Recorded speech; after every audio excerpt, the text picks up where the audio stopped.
I already knew by repute this man's habit of exaggeration and of self-inflation, yet I could not help being impressed by the earnestness and sincerity of his words. I really believed that I was about to be confronted with something important and hitherto unknown. The low tones in which he addressed me, and the serious expression which lay on the extraordinary parchment-yellow face, were devoid of any hint of the trickery or practical hoaxing which was his habitual attitude toward his own discoveries. I was convinced that this time an issue of first-rate importance was at stake. I answered him in all seriousness. "Please let me assure you, Professor, that only one impulse brought me to you, the thirst for knowledge. For me, science and absolute truth take precedence over all other considerations." I then went on to thank him with genuine feeling for the confidence he was prepared to show in me, though our acquaintanceship was so short and he knew so little about me. "Yes, you have my confidence. I do not know how you have awakened it.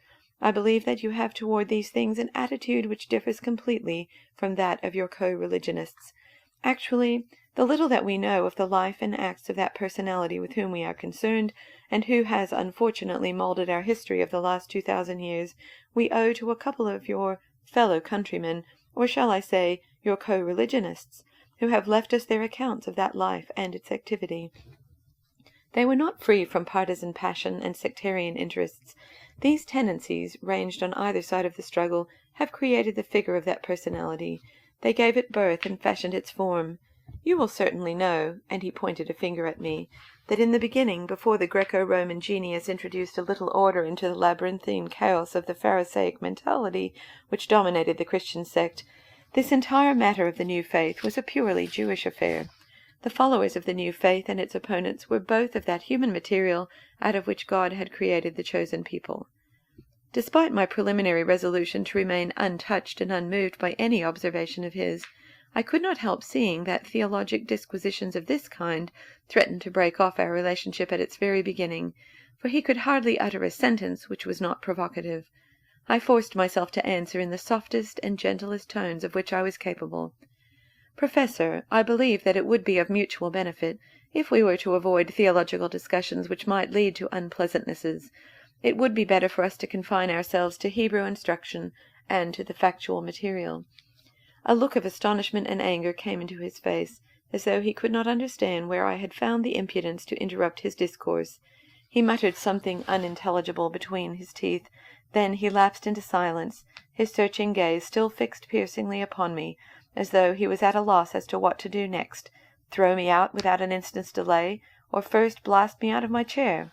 Finally he burst out, "For the sake of science I will put up with everything, even with the insolence of a Jewish whippersnapper." In the literary circles of our provincial city there was one man on whom his intimates had bestowed the title of the theologian or the professor. Himself not a professional writer, he was the friend and counsellor of writers, an aesthete, a philologist of the classic languages. However, from time to time he did put his extraordinary erudition to use, and published observations and brief essays in journals devoted to Roman and Greek history and literature. If, for instance, some scholar had made an error in the name of a Roman general or jurist or philosopher, had given a wrong date, or misspelled the name of a tribune, in brief, if any sin of inaccuracy had been committed against one of the major or minor heroes of antiquity, at once a correction appeared in the following issue. In the majority of cases the editors had either to rewrite the letters or throw them into the trash basket because of their fantastic style. In the first place, his style was severely classical, that is to say, he threw in so many Greek and Latin words that it was quite difficult for a modern reader to know what he was driving at. And then it was his peculiar delight to unearth, from God alone knew which sources, the names of classic heroes of whom no one had ever heard before. There were some who said that many of the names contained in his observations and essays were unearthed out of nothing more substantial than his own imagination. Others, less rash, tried to check up on him, ransacked the various anthologies, dictionaries, and encyclopedias, and arrived at unsatisfactory conclusions. Apparently there was something in the names, though exactly what they could not determine. It was as though this man was in exclusive possession of a peculiar library of Greek philosophers and Roman statesmen, accessible to him alone. Whenever he wrote, it was invariably behind the mask of a pseudonym, which was never the same, but varied from occasion to occasion, always, however, retaining an outlandish and unexpected character. These peculiarities might have passed as harmless eccentricities, but the worst feature about his contributions was his habit of introducing into purely scientific notes violently controversial observations on contemporary individuals and events. He used his brief notices for the purpose of settling his accounts with all his enemies, and in particular he would direct his fury against his bitterest foe, the Jews. On the slender pretext of a newspaper correction, he would hang all the list of their shortcomings. If he had occasion to mention the jurist Cicero, he would never forget to add, he it was who, 2,000 years ago, already alluded to them as a noisy and tumultuous people. It need hardly be added that in consequence of this monomania, his communications were not particularly welcome to the various editors. As against this, however, it could not be denied that he had his coterie of eager listeners in the café which he frequented. In keeping with the practice of the philosophers of antiquity, he used the spoken rather than the written word in the communication of his wisdom to others. Like some prototype of his in Athens of old, he would take his place at the center of a circle of young listeners who hung on his lips and gathered up eagerly the pearls which fell from them. I do not know what such a circle, assembled around a Socrates or a Plato, must have looked like, but among those who surrounded the professor were to be seen such as had already lost their first youth, some of them, in fact, displaying the baldness of advancing age. Smoking innumerable borrowed cigarettes, he, an unshaven figure, sat in the cloud of smoke which went up from the gnawed and battered pipes of his disciples. These were drawn principally from the ranks of the untalented and the unsuccessful. It is no exaggeration to say that whosoever had failed in the literary or professional world was attracted to the table in the café, in which was mirrored the intellectual life of the provincial city. In the Polish language there is the word kaval, meaning a piece of trickery, a hoax, a canard. For the sake of a kaval he was ready to sell his father and mother, or to destroy half the world, and if he managed to put it over successfully, he was indescribably happy, and tears of sheer joy would run down his cheeks. It was in connection with such a kaval that his name had at one time appeared in the world press. The incident was connected with the report of an Ethiopian manuscript of the New Testament, which he claimed to have discovered in a monastery on Mount Sinai, with the help, as it appeared later, of a notorious literary forger. Whatever the external upshot of this epoch-making discovery, it ended in a scandal of worldwide proportions. It clothed the man in a mantle of local fame. From that period on he was for ever astonishing the learned world with new, unknown manuscripts of antiquity which he had brought back with him from his long research travels in the Orient. The numerous falsifications contained in these documents had ruined his reputation as a scholar, and yet the attitude of the academic world toward him, essentially suspicious as it was, did not lack an element of interest, for in the midst of these very falsifications there were always such strange, mystic, and unintelligible evidences of authenticity that he seldom failed to divide the ranks of the learned. Time was needed to establish beyond the shadow of a doubt the falsehood of his claims, and somehow this was never done completely, for there always remained behind a lingering suspicion of authenticity. Here and there individual opinions of weight considered the discoveries genuine, or, in any case, thoroughly mysterious. When it so happened that he was caught red-handed in a falsification, his excuse was that he was putting over a kaval on the learned in order to show how essentially unreliable they were. More recently he succeeded in imposing on scholars a deception which made a great stir in the press, and which almost landed him in jail, while his reputation sank to its nadir.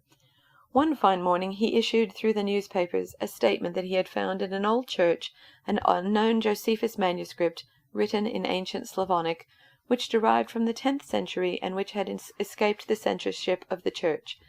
In this manuscript, he claimed, there was a passage not to be found in any of the known Josephus texts relating to the person of Jesus Christ, and shedding on it a peculiar light which vindicated the claim of certain anti-Semitic scholars who would have it that Jesus Christ was an Aryan. It may easily be imagined what storms were roused in the ecclesiastic world.